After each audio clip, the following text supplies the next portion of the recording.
Sampai dah event tahunan orang-orang tangkak yang ditunggu-tunggu. Yang ni bukan event biasa-biasa tau. Setiap hari ada artis performance. Bukan setakat food festival je. Macam-macam kempen ada.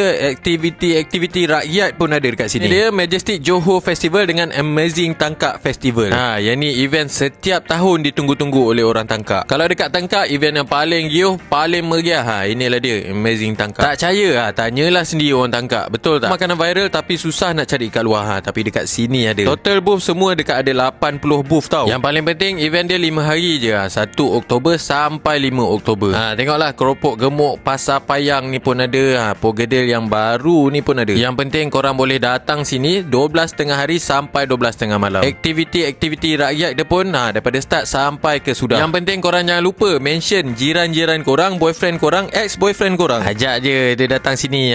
Ni tengok-tengok event kat sini. Join aktiviti rakyat. Event jenis terbuka macam ni tak ada isu lah berjalan dengan jiran pun kan. Kemudian dah habis musim pun dia ada lagi.